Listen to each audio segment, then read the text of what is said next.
आज विश्व तंबाकू निषेध दिवस है। लोगों को तंबाकू के सेवन से रोकने के लिए सरकार द्वारा लगातार जागरूकता अभियान चलाया जा रहा है, लेकिन इसका कोई असर जमीनी स्तर पर नजर नहीं आ रहा है। तंबाकू का सेवन हर उम्र के लोग धड़ल्ले से कर रहे हैं, जो बड़ी चिंता का विषय है।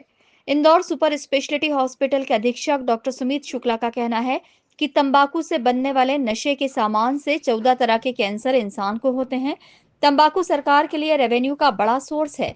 संभवतः सरकार इसीलिए इस पर प्रतिबंध लगाने की हिम्मत नहीं जुटा पाती, लेकिन शासन को जितना धन तंबाकू से रेवेन्यू के रूप में मिलता है, उससे कहीं ज्यादा खर्च तंबाकू जनित रोगियों पर हो जाता है। प्रभाव सामने आता है और ये क्यों बढ़ रहा है? आज विश्व नो टोबैको डे है। तो जैसा हम लोग सब जानते हैं कि विश्व में जो नंबर 1 कैंसर का कारण है वो है तम्बाकू, इसको टोबैको कहते हैं। और ये जो टोबैको है ये हमारे शरीर में करीब 14 प्रकार के कैंसर करवाता है। कई बार हमको लगता है कि शायद ये मुंह का ही कैंसर कराता है, ऐसा नहीं है। मुंह से लेके नीचे पेशाब की थैली तक के कैंसर जो है वो तम्बाकू करवाता है। अब ये तम्बाकू सरकार को एक बड़ा रेवेन्यू का भी सोर्स है, तो सरकार शायद हिम्मत नहीं कर पाती है तम्बाकू बैन करने की, लेकिन उस तम्बाकू के एडवर्स इफ़ेक्ट्स के कारण जितनी रेवेन्यू हमको नहीं मिलती, उससे ज़्यादा खर्चा हमारे इलाज के लिए उठाना पड़ता है। अब ज़्यादातर तो गवर्नमेंट अस्पताल में, क्योंकि ये लो सोशो इकोनॉमिक क्लास के व्यक्तियों में ज़्यादा होता है, जो अनफिल्टर्ड तम्बाकू का सेवन करते हैं, डायरेक्ट तम्बाकू जो खाते हैं या बीड़ी का उपयोग जो करते हैं। तो सरकार से तो हम लोग कई बार ये रिक्वेस्ट कर चुके हैं कि कुछ ना कुछ प्रतिबंध जो है वो तम्बाकू पे हमको करना चाहिए, लेकिन अभी तक हम लोग सक्सेसफुल नहीं हो पाए हैं। लेकिन अब हमारा यही है कि ज़्यादा से ज़्यादा जनता को हम जागरूक करें कि आप लोग जो है तम्बाकू के सेवन से दूर रहिए। अगर हम लोग देखें तो ये स्कूल कॉलेजेस में ही तम्बाकू का सेवन शुरू होता है, और वो जो यंग लड़के रहते हैं उनमें इतनी अक्ल रहती नहीं है कि वो इन सब चीज़ों के दुष्परिणामों को जो है जाने। अब एक बार आदत लग जाती है, फिर वो आदत छूटती नहीं है, और फिर ये बच्चे जब बड़े होते हैं तो उनमें फिर तरह तरह की बीमारियां सामने आने लगती है। तो सबसे बड़ी बीमारी जो हम लोग फेस करते हैं वो मुंह के कैंसर की बीमारी फेस करते हैं, और उसके बाद में फिर ईसोफेगस से जो आहार नली है, फिर पेट है, फिर और भी दूसरी अंग है उसमें जो है वो जाते हैं। जो कैंसर के अलावा भी बहुत सारी हो जाती है, जिसको बोलते हैं सब म्यूकस फाइब्रोसिस। उसमें अंदर जो है वो मुंह ही नहीं खुल पाता। फिर बीड़ी सिगरेट से जो है वो फेफड़ों की बीमारियां होने लगती है, अस्थमा होने लगता है, सीओपीडी होने लगता है, ये सब चीज़ें भी होने लगती है। तो ये भी अपने आप में एक बहुत बड़ी तकलीफ़ वाली बीमारियां हैं।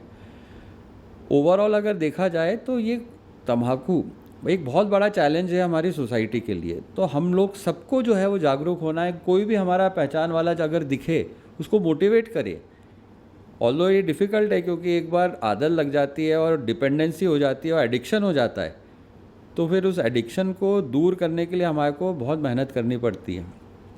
तो हम लोगों का आईएमए का यही एक एफ़र्ट है कि ज़्यादा से ज़्यादा लोगों को हम जागरूक करें।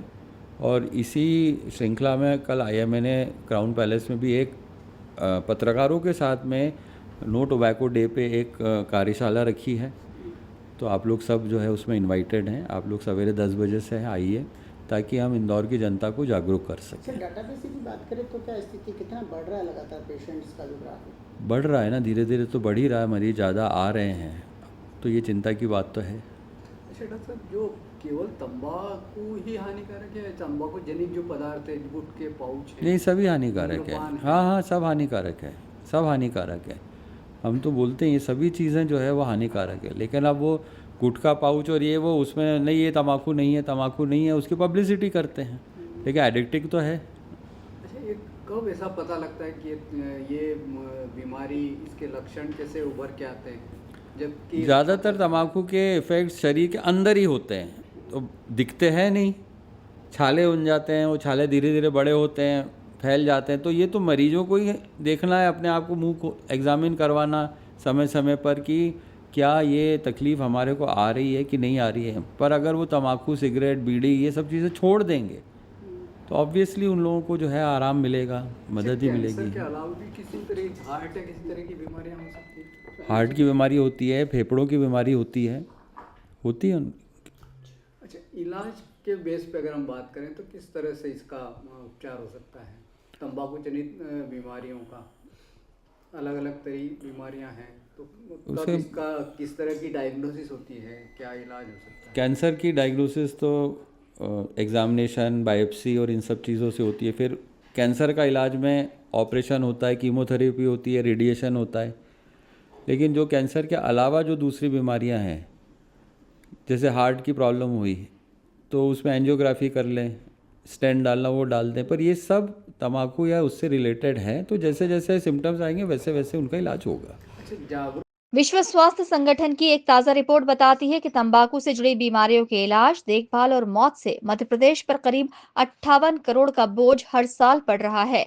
ये खर्च तंबाकू के उत्पादों की बिक्री से मिलने वाले राजस्व आय का लगभग दोगुना है।